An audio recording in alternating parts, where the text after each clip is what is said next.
மீசைக்கு ஏனடி ஆராய்ச்சி என் மீசைக்கு பதில் சொல்லு மீனாட்சி இஸ்கி மூக்கள் நாட்டில் படாசு என்ன புதுசா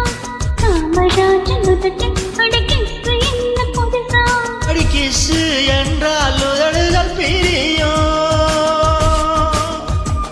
தமிழ் முத்தம் என்றால் உதடுகள் இணையும் தகராறு ஏது தமிழ் முத்தம் போடு பத்துக்குள்ளே நம்பர் 1 சொல்லு